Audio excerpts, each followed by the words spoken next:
come on. You know you have to do it. No. Look, my cousin, who has just proved himself to be one of the best cousins in the whole wide world, just got me an Xbox One, which means it's time now for me to play Red versus Blue. You mean Halo. Almost importantly, Halo. Alright, it's time for me to enjoy this game. Alright, I've been trying to get into it, and I kind of want to do that. And if it's a choice between having to suffer through this bad fanfic versus this, I'm going to play Red versus Blue. Oh, but you see, there's a small little problem with that plan. What's that? Trixie has your paycheck. Fuck! Fine. I'll do it. But I'm doing this under protest. My little yada yada yada, Luffy's adventures in Equestria, even though he's been asleep for the past, 10 chapters? Yeah, congratulations, you just clicked on a video saying Luffy's Adventures in Equestria, where Luffy does no adventures in Equestria. Amazing, isn't it? Chapter 40. Are you even keeping track? Midnight Raid? Ace makes a run for it. A misty breeze caused Ace to slightly shiver, ending his afternoon nap. He slowly lifted his head up and yawned, stretching his forelegs over his head. His eyes sprung open, and he jumped to his post, feeling grass and dirt beneath him in place of his bed. A vibrant mist surrounded him, tinting his vision with spectral colors.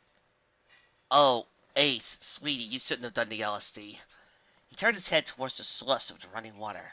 His eyes widened at the sounds in the mistless source. Liquid rainbows flowed down from the clouds above and collected in ponds all around Ace. As his eyes adjusted more to the mist, he saw that the buildings were placed around him as well. Despite the fantastical setting, Ace tensed up, his eyes running through the fog and ears pointing straight up. A silhouette appeared to Ace's right. As he spun in the direction, he cried down as it drew near. Still a little on edge, I see. Osmond appeared through the fog as it parted away from him. Ace crouched and glared straight at him. I thought some fresh air would do you good. He glanced down at Ace's mismatched left leg. Perhaps get used to walking on that? I could get used to it when it's an arm. Why drag me out to wherever this is anyway? Wherever this is happens to be one of Equestria's top locations and training ground for the Equestria Games. Osmond's horn glowed through two rough prismatic balls floated to his side. He took a small bite out of one of them and shivered a little. Personally, I could come here just for the vegetarian rainbow ice. I can never make them as good as the vendors. Care for one? Strange. The moment I made this dialogue all Osmond, it became less painful. Interesting. The second ice ball floated over to Ace. He then glanced back at Osmond, remaining rooted in his spot. I don't know what you're trying, but it's not going to work. I'm getting back out of here and back to my crew. Osmond smiled faintly. He sighed. Even if you were to run to the ends of Equestria, where would you go? Could you clear the calm bolt alone? Survive long enough to make it to another island? How would you even find your own crew on the fast seas? You have no favor cards, and you won't be able to find any log posts here. Even if you could teleport, it could only get you to the calm belt at best. I don't care! Ace sprung up and pulled back his right foreleg. You shouldn't have given me so many escape routes! Fire fast! Hey, Ace, buddy, Boobala, I want to point out your little brother is laying over there in pain, agony, and is tilting between the verge of life and death. Now, I was okay with Sabo not sticking around because in that arc, Luffy was fine. He wasn't in as bad of a shape as he is here. In the Don Flamingo arc, Luffy was fine. He had a few injuries, a few minor bruises, a few scrapes. No big deal. Perfectly fine. Here, Luffy is surrounded in bandages, has suffered multiple poison wounds, and what is your first thought? I want to get back to my crew. I warned you this was going to happen, Ace. I told you this would happen. I'm not going to read you in your normal voice anymore. Oh, no. I got something for you, whiny McWinerson. Whiner McWinerson shot out his leg, only to feel the air shift around in front of him. Now a figure of flame came off his leg. I thought you might try something like that. Osmond sighed. His horn glowed, and Ace felt something tug at his tiny leg. Looking down, he saw that a thick anklet was wrapped around it. This is just a small insurance, so you don't accidentally hurt other ponies in your escape attempts. Ace bit down his leg and continued to glare at Osmond. Why don't you just drop the egg and throw me in a cell? Because, as far as I'm concerned, right now, you have a clean slate. I don't care what crimes you committed as a pirate, or how many escape attempts you make, as long as you don't hurt any pony else in the process. Ace stared at Osmond for a moment before stomping his hooves. If you're going to do that much, then why don't you just let me go back to my crew? What does it matter to you? I put this whole island at risk for you and your Straw Hat survival. Osmond's eyes sharpened to match Ace's glare. I owe him that much. Now, one of the greatest evils I've ever faced is out for revenge. It could be upon us at any day now. I do not need the addition of the world government marching in and selling this country off bit by bit to its nobles and the military, all because I aided the escape of one lone pirate. How would the world government know? You said they think I'm dead, so let them continue to think that. Osmond shook his head. What will they think when a man with the exact same ability suddenly appears on the exact same crew Portuguese D. Ace served on? I'll figure it out. Ace whined. Boss Whoopie. And what if Whitebeard isn't there? A hush fell upon the clearing, leaving only the sound of the rainbow streams. A shadow fell over Ace's face, but the intensity in his eyes seemed to multiply. Boss will be there! Ace cried through gritted teeth. Even ignoring the war, for how long? Osmond said, trying hard to hide that he tensed up. Would you keep trying to make him king, despite neither him nor any other pirate getting any closer to the One Piece for the past 20 years?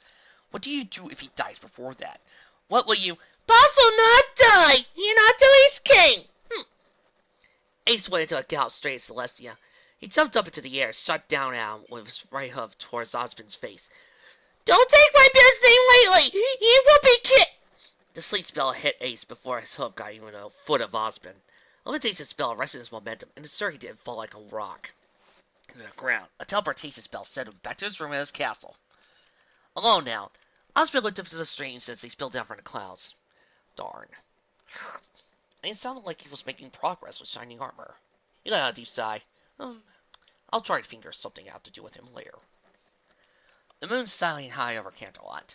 The night patrol Pegasi flew methodically around the castle, eyes scanning the ground for any disturbances.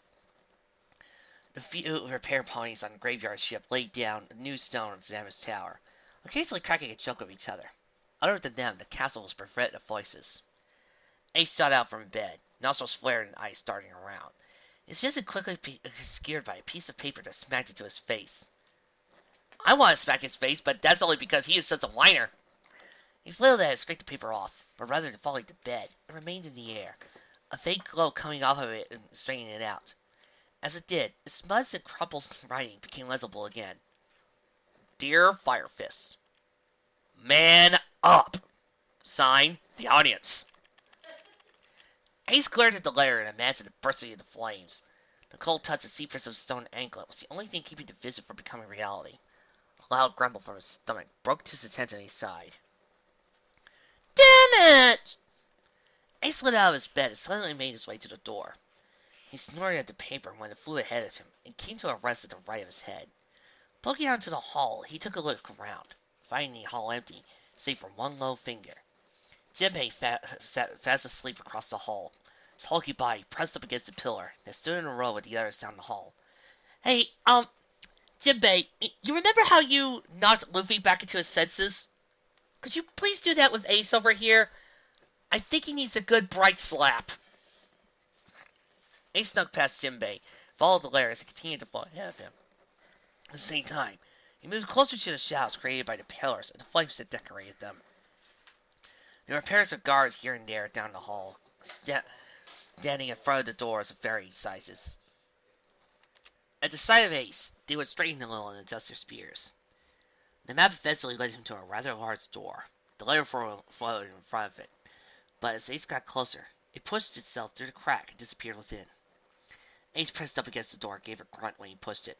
With a creak that echoed down the hall, it opened up enough to allow Whiner McWireston to For a moment, the room was dark, but fires quickly sparked up a few feet overhead, illuminating the area.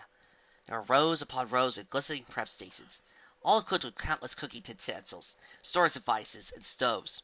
One wall was filled with the ovens of varying size and type, while the opposite wall was decorated with equal amount of fridges.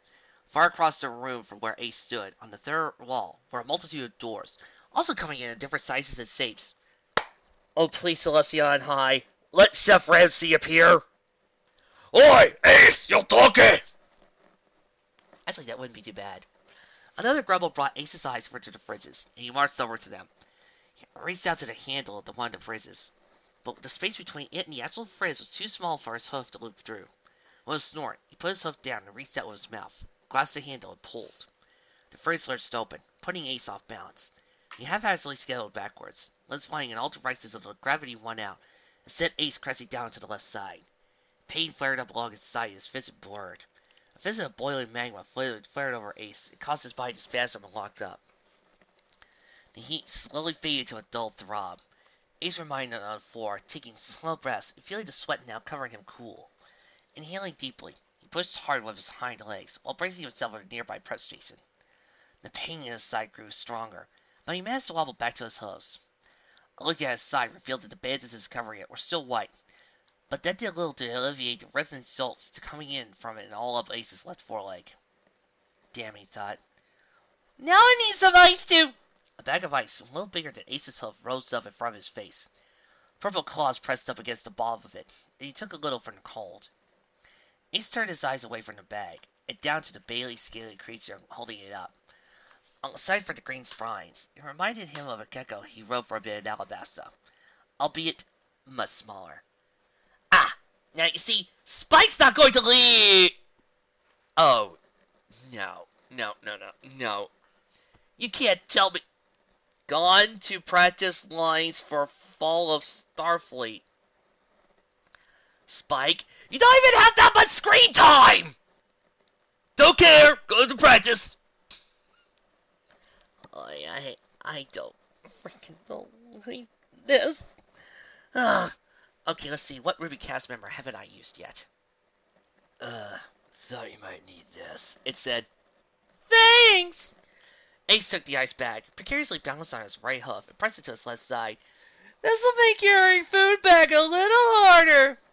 Oh, I can help you with that. Ace raised an eyebrow at the creature. Aren't you a servant or something? Oh, no.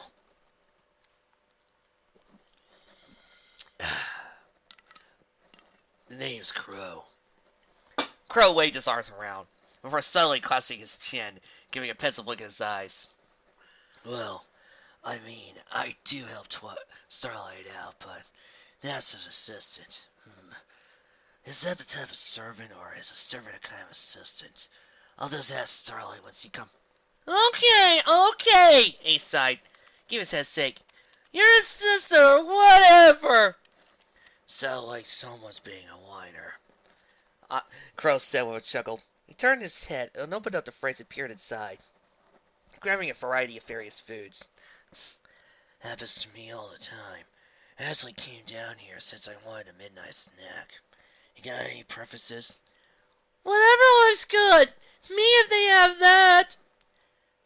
Well, you know, all you have to do is ask Applejack's family, and apparently they know how to cook fish. Yeah, I'm not letting you live that one down. Huh. Crow's paused at his search and looked back at Ace. Starlight and her husband said that they had some guests that were a little odd staying at the castle, but didn't expect that. Then again, there was that stretchy meat-eating pony guy a few days ago. Excuse me a sec. Ace cracked a small grin. That was probably my little brother, being reckless as always. Crow's eyes lit up. Oh, Starlight didn't explain that. Wait, does that mean you're a pirate too? Ace's grin widened. You bet! I'm part of the best crew on the Grand Line! Oh, cool. Crow pulled out of the fridge, and a plate stacked high with vegetables and cheeses. You gotta tell me about it. Starlight's been too busy with something involving husband to really explain everything, and every pony else is somewhere else off of Glinda, apparently. Honestly, been a little boring around here, especially since Starlight wanted to keep me in our room for most of the day. Crow tilted his head so that way he could look past the food up at Ace. This gonna be good enough for you? It's a start. Jeez, sounds like you can eat on Pinky's level, said Crow. Where are you going to eat this anyway? Well, probably can't take it back to my room without waking up Stimpy, and I'm not in the mood to deal with him again. Ace glanced over at the series of doors lined one of the walls. What do you recommend? The guest room has plenty of space. Plus, Starlight will probably be with her husband all night again, so she won't mind. A slight grin appeared on Crow's face. But there's one condition. Ace raised an eyebrow. And what would that be? At least 2 stories, Crow said with a smile. And that's how Puffs managed to avoid an all-out war with another emperor, Ace concluded. Crow's head was propped up on his arms, and there were bags under his eyes. But the tension had stayed on Ace throughout the entire story, and the previous one to that, barring a short break to get some more food. By now, the moon was far to the west, with only a few hours left until dawn. Despite this, Ace was wide awake with a smile on his face. I didn't think pirates could have so many crazy powers. Crow yawned, the late hours hitting him now that these stories were over. I mean, your Phoenix friend I can understand, since my husband's got a pet Phoenix, but a lot of your crew sounds like something out of a comic book. This coming from a dragon that lives in a land of magical horses, Ace said with a laugh. Not as crazy as a pony that can turn into fire. Crow's eyes narrowed a little. I still don't fully buy that. Even Starlight can only turn her mane into fire for a few seconds, and that takes a lot out of her. No point can make their whole body on fire, though. Ace raised up his hind leg, showing off the anklet. If this stupid thing weren't on here, I'd show you. Crow stared at her restraint. Can't help you on that. Even if I could breathe fire hot enough to melt an anti-magic bolt, it'd be way too hot to get near a pony, or anything flammable, really. Oh well, Ace sighed and leaned back. I'll figure a way out and get back to my ship eventually. You really want to see your dad again, don't you? Crow asked, his tone softening a little. Guess Luffy wants to get back as soon as he's better too, right? Yeah, but he's got his own ship and his own crew to get back to. Crow tilted his head. Wait, your dad doesn't mind him having his own crew and wanting to try and be Pirate King? Ace laughed loudly and patted away the hoof back and forth. I sort of explained. Luffy and I aren't related by blood, but we grew up together. Plus, Luffy's a brother with a great crew to keep him in check. But Boss has spent years working to become king. Luffy won't be able to close that gap for a while. Okay, I think I get it. Crow nodded a few times. It's kind of like what I have with Starlight. No, it may be kind of weird, but I'm definitely glad to have her as a family, even if I never met my real parents. All the dragons I met weren't that nice. Ace said up a little. Yeah, people said a whole lot of things about Pops too. That he was a monster, and that his crews were demons just for being his sons. Crow blinked and felt a nervous excuse back a bit.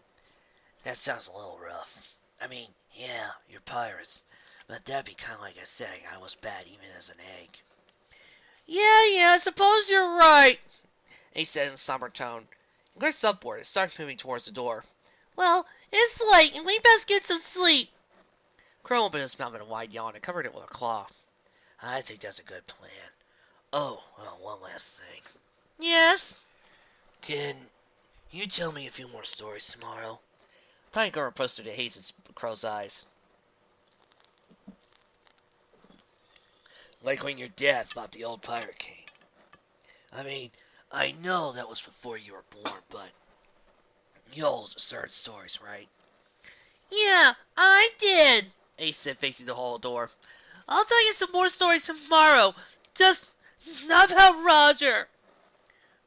Okay. Good night.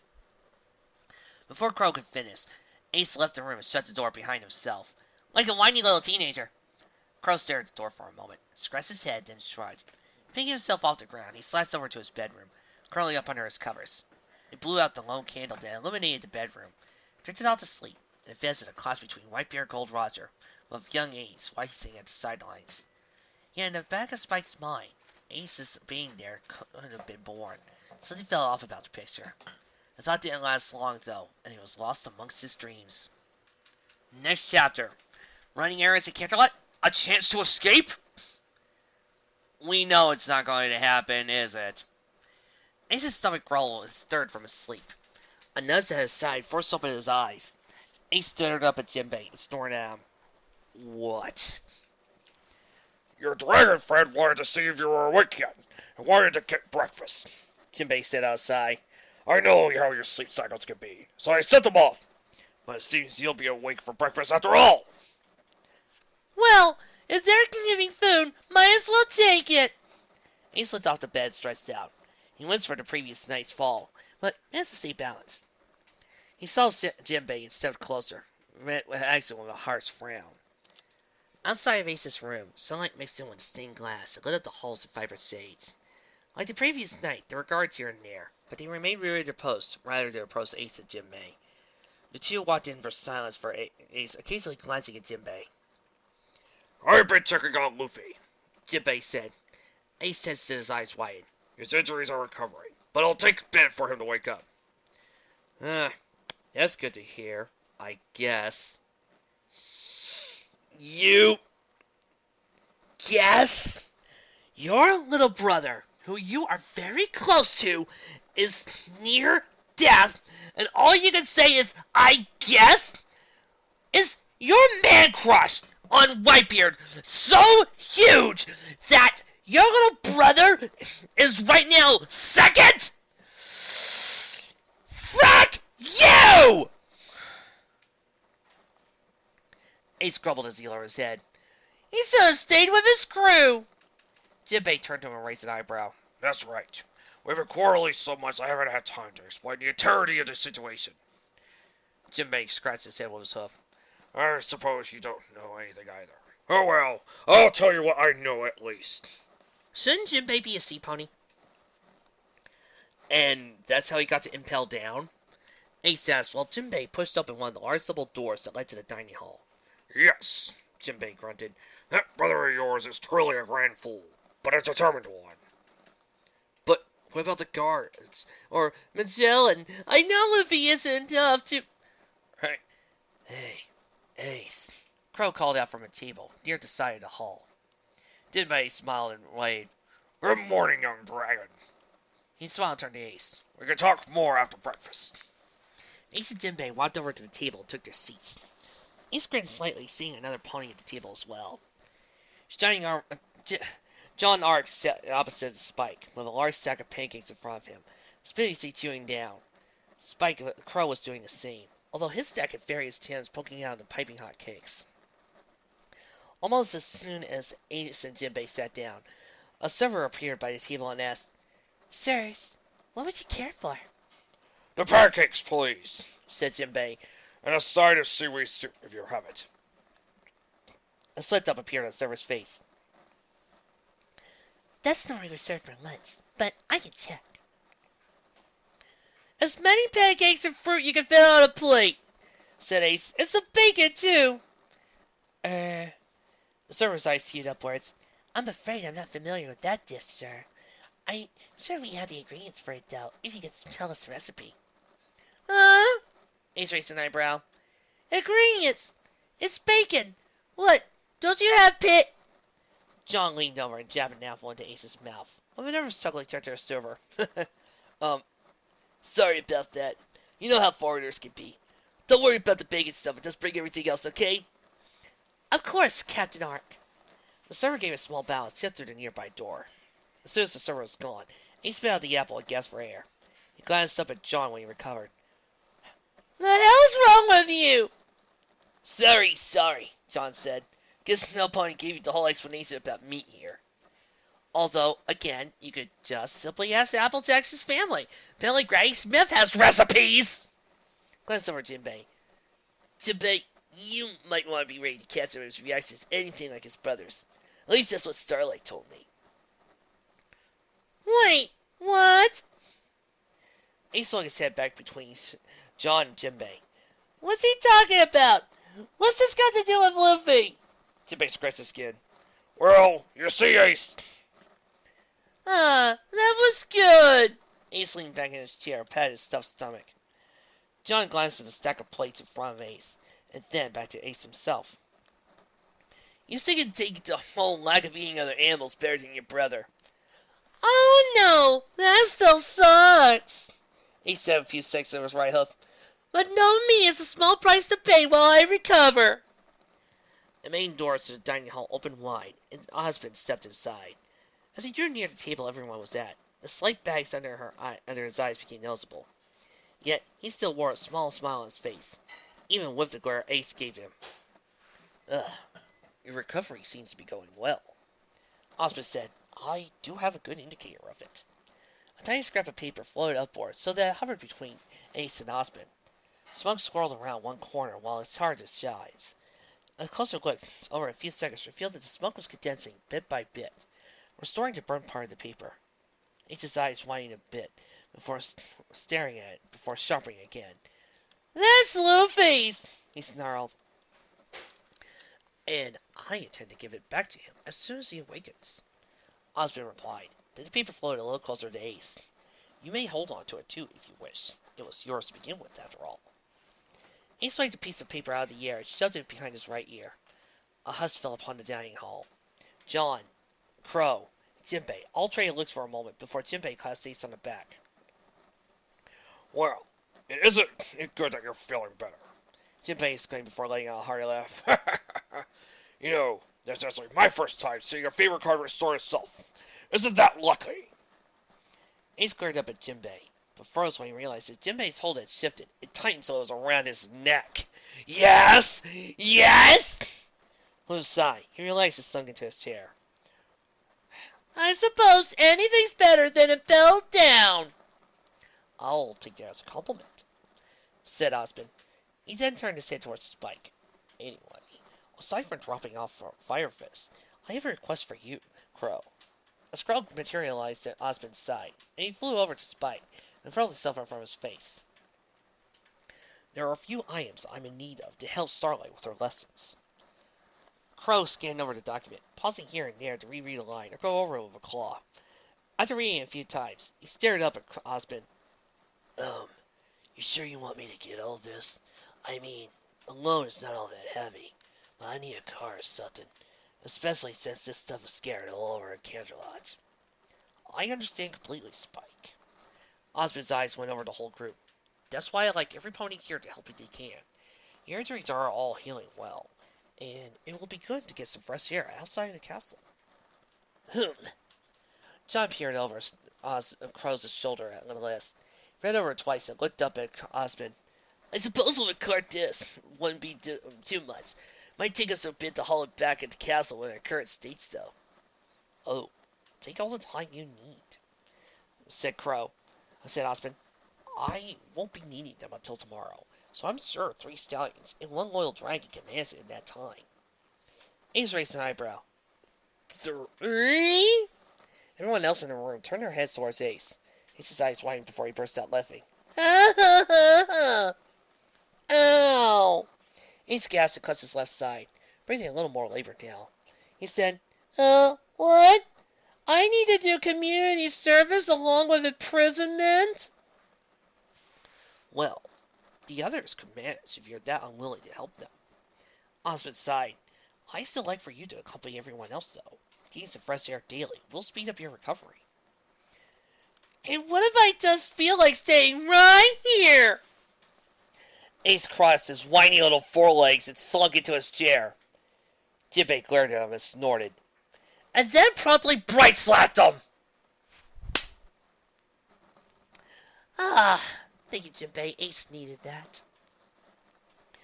Ace tepidly rubbed a large lump on his head while he slanted alongside Jinbei into the castle courtyard. See? Told you he bright-slapped him!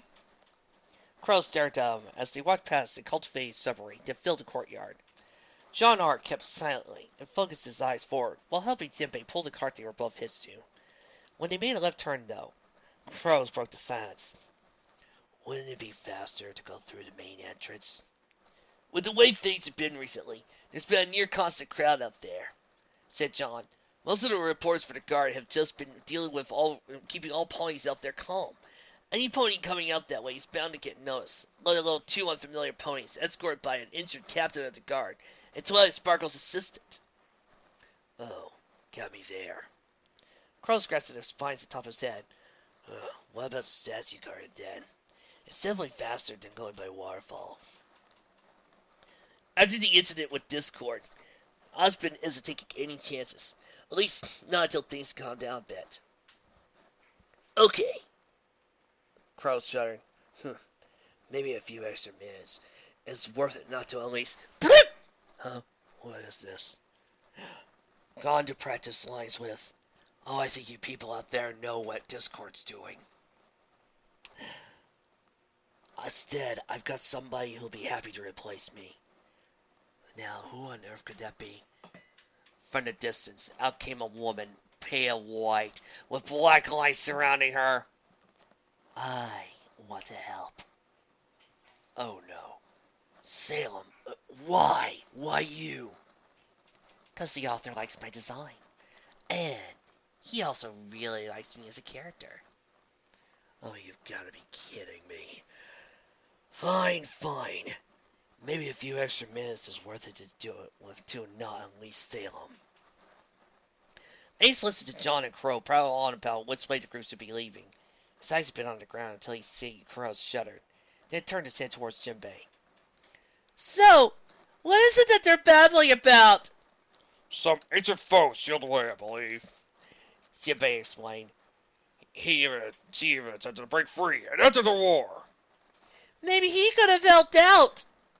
Ace snorted. Crow jumped up to Ace's face and waved his claws back and forth. No. You do not want Salem anywhere near you. Your friends, or really anything at all related to you. She's the worst possible thing you can find in all of the remnants. Right, and the second worst thing in Remnant? My niece whenever she's mad, Crow said. He saw Ace about to break out, laughing and blushed. Yeah, Yang can be pretty fiery. But I'm also talking about my little red-headed niece. The Carolot streets brimmed with ponies. There were many just making their daily commutes, and others were fixed to a single spot for once they sold their wares. The group's cart was just one of dozens pushing through the crowds, although more than a few heads turned to the sight of John or Jinbei. Crow now sat at the top of the cart, gazing over the crowd. He pointed at a claw nearby intersection. So, just take a ride up there.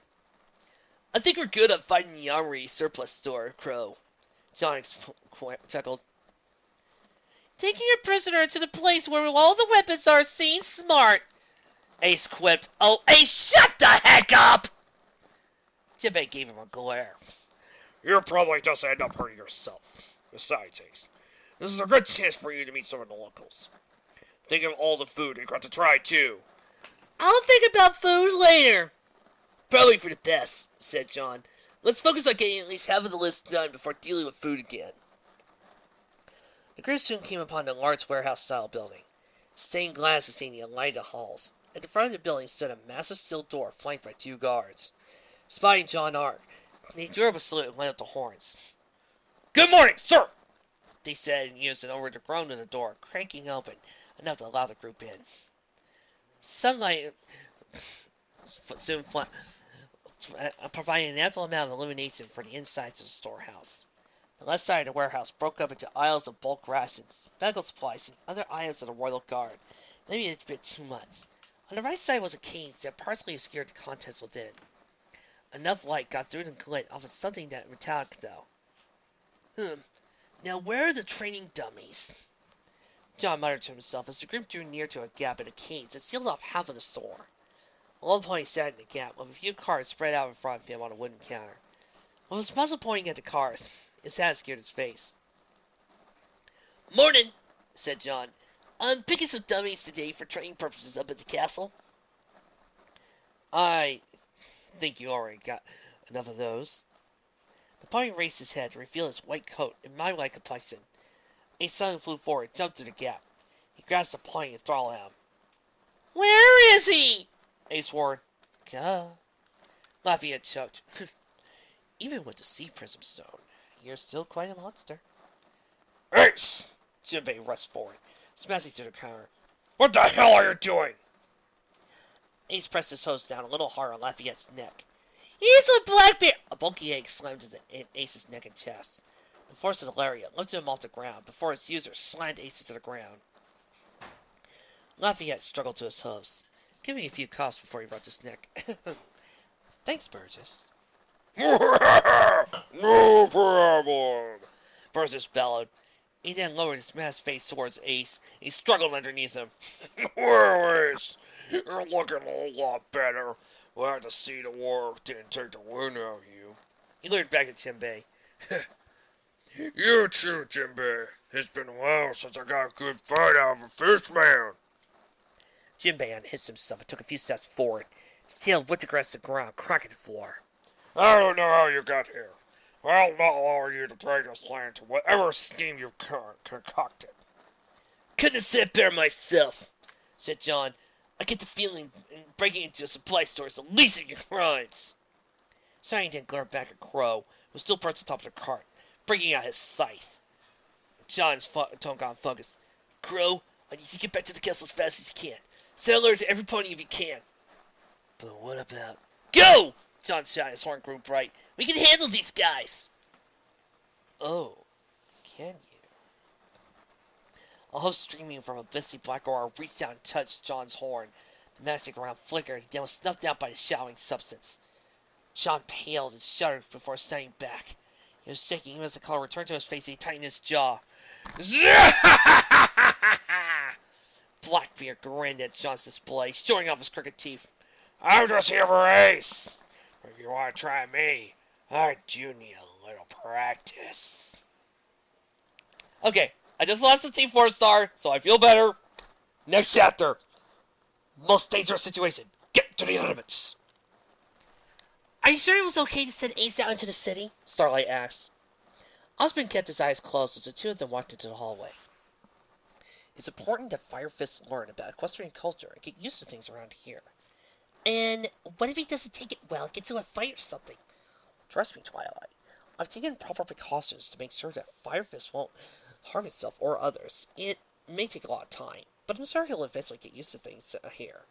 Starlight turned her head towards Osmond, lowered it to the ground, then raised it again. Her walk slowed and lips quivered a little.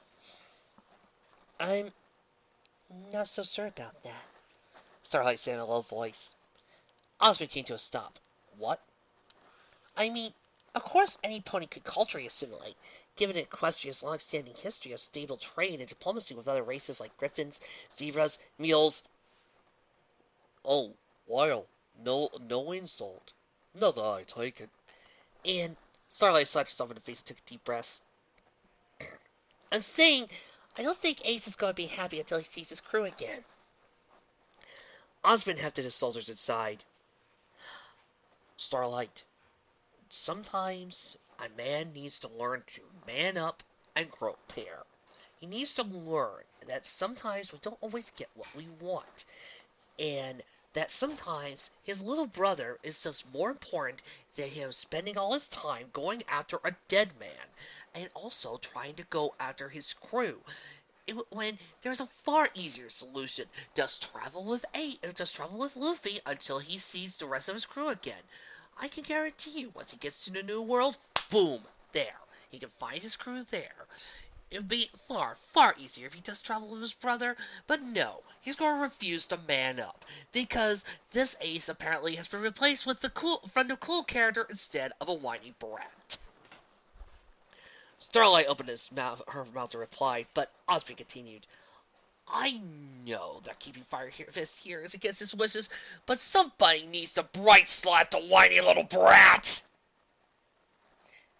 And what if Bright Slap doesn't work this time? Then God help us. God help us all, because we'll be stuck with him forever and ever and ever and ever and ever and ever. Okay, I think I'm starting to understand, but honestly, distance, time, and magic can't destroy friendship, and I'm not ignorant of the danger Aces faces, but, you know, you're right. Why doesn't he just travel with Luffy instead? I mean, they'll be looking for Ace on his crew, but not with Luffy's crew. Because this fic apparently wants Ace to be a whiny brat. That is why the story is going this way. It is simple. It's simple enough. The story doesn't want to pull this off, and thus we're stuck reading these lines. Luckily, the author has decided not to read the rest of this discussion because it is so freaking annoying.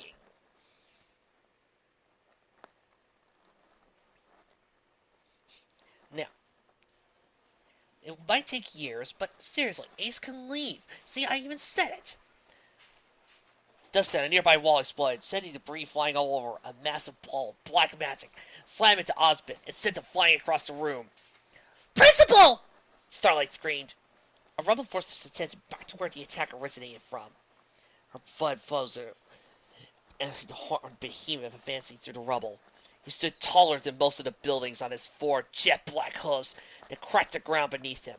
His clawed arms still radiated from magic from his attack, but their skeleton muscle alone looked like he could crush stone in an instant.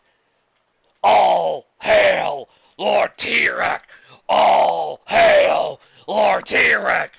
Yeah, come on, play the music. Oh yeah, that's me, baby. And Sai was a creature about half his height, but just as opposing. Its forked tongue whipped through the air as its spiked tail scraped against the ground. Its red eyes locked into Starlight, snarled. Its glistening tusk aimed right for her heart. With incredible speed, it jostled across the ground and instantly closed a gap between itself and Starlight. Before it could strike a blow, though, it was yanked back by the chain held in the monster's left hand.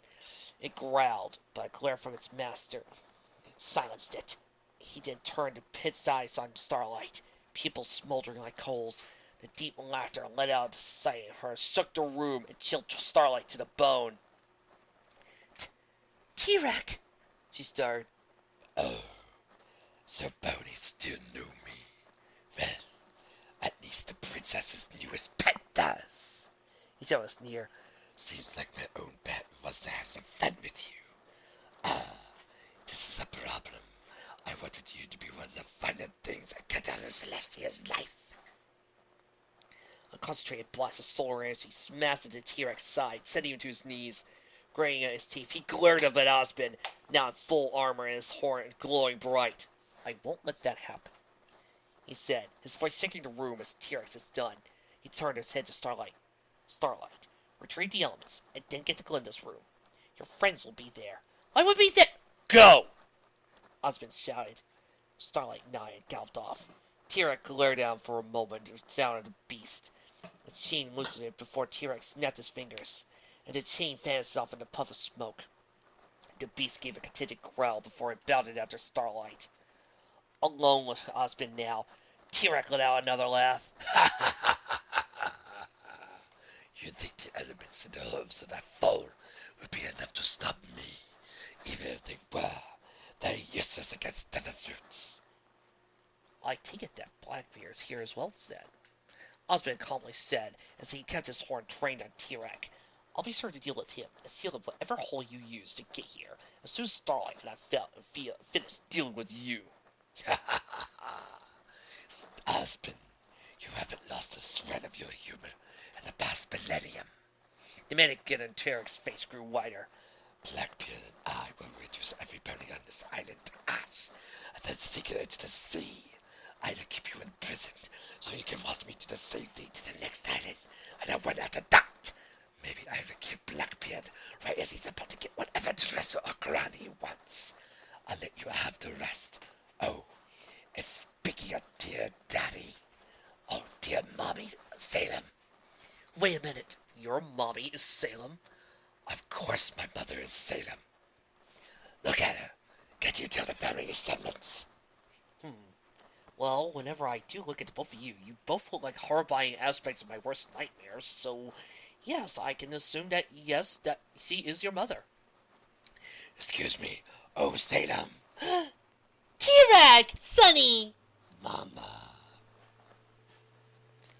That is creepy. Yes. Deplorable. I took the time to make sure she sits back and watches as Equestria burns. I think I've had enough. Osmond's horn grew brighter. You're never one for words anyway, T-Rex. Oh, thank God, you people don't know how hard it is to do that voice! Magic arcs through the air in Supply Depot. Shells exploded in their contents and went flying everywhere. John and Blackbeard paced around each other. John dodging the smoky tendrils that pulled around Blackbeard's horn and hooves, and Blackbeard employing magic and kicks started shining. Nearby, Jinbei ran up to Jesus. Let me repeat that line again! Jinbei ran up to Jesus. Hello, my son. Give me a hug. Hallelujah, hallelujah, hallelujah, hallelujah. There! Now that I'm done with that, and spun around to deliver a kick to his stomach, Jesus flew backwards and slammed into some nearby crates.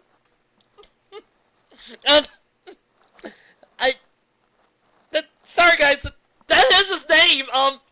If anybody's watching this and is a Christian, I'm sorry if I offend you.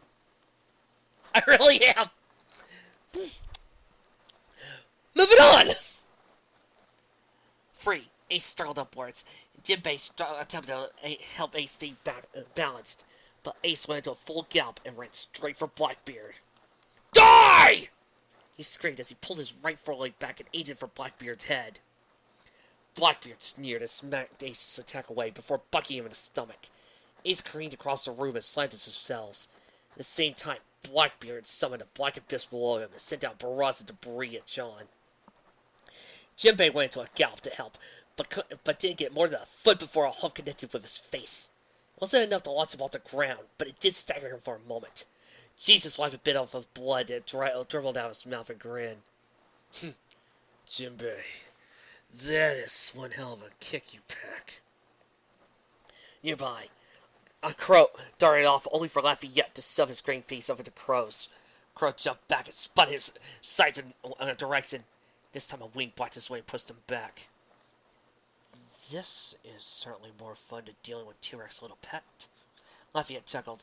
I think you make a nice addition to our ship. Stay away. Crow flared out his nostrils and puffed out his breath. You don't really want to see me ticked off. Crow proceeded to slash the guy across the face, and then kick him hard into the air before firing a few rounds with his gun. And then Crow proceeded to run out the room, to Lafayette running after him. Now, why don't you be a good boy and stop trying to play games? Even if you could reach someone for help, it won't matter. T-Rex already at the castle. The echo of a large explosion resonated through the depot. All the fights paused for a brief moment before Blackbeard let out a deep bellow. Sounds like our newest addition got started on his side of things. Ace grunted and pushed the debris off himself. John did the same, and both of them glared back at Blackbeard. He met them with a grin. I knew he's causing a few problems. To be honest, I didn't think he fits too well with the crew. I think I might leave him here to do as he pleases. He whined his grin at Ace. So that means there's a fresh spot open for you. I guess I must have hit you hard enough to finally destroy the last bit of sense in your head, said Ace. After all you've done, I'd rather be stuck here for the rest of my life. Ace charged forward and began trading blows with Blackbeard. Blackbeard just swatted him away. Okay, Ace, I get why you're mad at me, Blackbeard said while continuing to block the attacks. You did force my hand with the attack back on Banera Island, though. Honestly, I would have left you and your brother alone if you asked me nicely. Left it at that. There were plenty of other ways I could have become a warlord. So really, everything after that point is your fault. A blast in the back forced Blackbeard to his knees. He glared it backwards at John before a hoof struck him in the face. This isn't about what I've done, Teach, said Ace. You killed your own brother. You have no value for friends or family. That's why I'll never join you, and why I'm going to stop you right here and now. Perhaps I'll be so proud. Blackbeard spat. Black Vortex! Darkness bubbled out of the horn and concentrated into a small spear. The walls of the roof groaned while the scattered debris flew off to the ground and soared over the spear. John charged up his horn to use a spell, but his footing gave way and he was propelled towards the spear. Instead of fighting to pull the vortex, Ace jumped at it. His momentum built up, and as Stussy got within striking distance, Blackbeard lowered the vortex, pulling Ace and John down. They collided with each other, collapsed into a heap. You know, Ace, it really does plain me fighting ya. Blackbeard sighed. I had no choice in that, but I'd rather not waste talent like yours. Think of it, Ace. With the power of the flame fruit, and the blood of Roger, you're destined to be immortalized among our crew. I think he's made his feeling quite clear on this, John coughed as he pushed off the ground. Blackbeard delivered a swift kick to John's stomach, knocking the wind out of him. John went to the floor again. This time, he didn't move to get up. Brats don't stick their noses in other people's business. Blackbeard looked down at Ace again as he got to his hose. You know, Ace, I actually like to get the whole crew back together again as well. Probably even be a greater crew now that Puss... You shut your mouth! Ace flailed a hoof that Blackbeard easily blocked. Ace! Blackbeard shook his head. You don't seem to get that looking out for your best interests. Most of my crew just wants the flame fruit. But what good is the devil fruit in the hands of a man without dreams or determination? Men like that are rare and born for greatness. Don't make me destroy such a man because of some ridiculous pride or whatever. A man without pride, friends, or family could never be great. Ace saw something glint nearby and jumped back. That's why you'll always be scum, teats! Massive blast of magic plunged into Blackbeard's stomach. He roared in pain as the attack launched him off his hooves and across the room. Lafayette looked up just as Blackbeard bellowed into him, knocking him off his crow. The duo crashed to the ground with Lafayette pinned underneath Blackbeard. This is happening a bit too much today, Captain. Lafayette coughed. Shut up! Blackbeard flopped to his stomach, gasped for air. Trails of smoke curled up from where he had been hit. Across the room, Shiny shook off some dust and covered him in previous attacks. That's a strong kick, he said, but the Royal Guard is used to one thing. Nice one, John. Crow exclaimed as he rushed over and placed himself behind John. Mind doing that to the rest of these guys? I intend to. John charged up, his horn Blackbeard levered upwards. His gaze then shifted to Ace. Spike! Crow, you need to get Ace out of here now. I think you might need a little backup. Not from him. John stared at Ace's great teeth, but also took another away his legs were shaking. He's still recovering. Whatever history he has with these guys is clouding his fighting. But... Spike, I can't fight at full strength if it means protecting someone. I need you to get someplace safe. Yeah! Blackbeard rasped. He stumbled a bit. Last attack's aftershock still upsetting his balance. There's no place safe for me. I'll go where I want, take what is mine. World government can't stop me. What makes you think a bunch of stupid horses can? Because unlike you and the world government, they actually care about their citizens, regardless of history or bloodlines. Ace says he stepped forward. Ponies don't see each other on pawns or trash, teats. Any one of them would make a better king than you. You know what would be really nice, Vic? What I would have really, really loved? Is if we saw a lot more of Ace interacting there. It was silent for a moment. Blackbeard lowered and shook his head. He then laughed. It started softly, but quickly grew to a howl that echoed across the depot. Spike shivered and cowered behind Sean's leg. Everybody else felt their hair stand up a little. Despite laughing like a madman, there was a cold, dead look in Blackbeard's eyes, and his body shook as he tightened his muscles. Yeah! So you think you make a better king than me, do ya? He bent his left foreleg across his chest and twisted it aside. He saw Ace's pupils shrink from the stance and widened his grin. Well, let's see how well they deal with a power that can truly conquer the seas. A clear bubble of aura materialized around Blackbeard's left hoof. Unlike his darkness, it didn't appear lazy. but rather glowed more akin to a regular spell. In a flash, he whipped his leg out, braced for the air to start his side. In the middle of his swipe, though, his leg was met by a piece of cold metal. Guarding down, he saw that Ace had brushed over and blocked the attack with a bracelet around his leg. Blackbeard sneered, jumped back. I don't know what you're taking up that stance, but you're not the only one canceling out powers today, Teats. Starlight careened out of the corner. She felt a bit of shattered stone fall upon her when a beast clawed in just around the same corner. She dared not look back when hot, rancid breath busted against her hind legs. Pounding heart froze for a moment when something snatched her up by the tail, but she continued running. There was a brief tug on her rear before she pulled free. Shredded and uneven threads of hair now brushed against her flanks. The grand doors leading to the elements finally appeared as Starlight rounded a corner. Closing her eyes, she made a mad dash for a layer of a horn. Purple aura filled the space between the doors and covered their hinges as they slowly pulled open. Starlight felt the air bend around her right and ducked. Claws ripped through the space where her body had been. For the first time since he had gone into a gallop, Starlight beheld the beast. His crimson eyes were still locked onto where she had been. Starlight's horn glowed brighter. She tensed up when the beast's glow.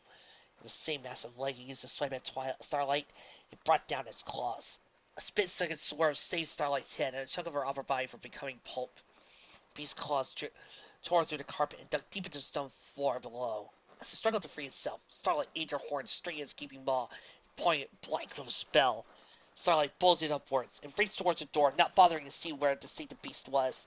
The trumpet from it, bounding across the hall as he reached the doors, told her enough. Starlight crouched down and jumped through the gap in the doors before she summoned as much of her magic as possible to slam the doors shut. The combined actions distracted her from the rapidly approaching floor. Her left side slammed to the ground, forcing a pained gasp out of her. Adrenaline still filled her veins as she quickly scrambled to her hooves. The vault was held in the elements was right in front of her. Okay, Starlight huffed. Just need to get out there, unlock the seal, and get the elements. Then I can teleport to The beast burst through the doors, sending wood and bent metal everywhere. One of its tusks was blown clean off, and its left eye was swollen shut, but still plowed forward. Starlight froze at the sight of it, careening through the air straight air. Her horn flashed, and a barrier flew up in front of her. The beast smashed through it like wet cardboard. The magical backglass swept Starlight backwards. Jaws stomped down where Starlight's face had been a second earlier. The backglass wasn't enough to push Starlight away from the beast's claws, though. It slammed into her and pinned her to the ground. It room sand around Starlight before she backed down for a second. Jagged claws digging into her sides brought her back to consciousness.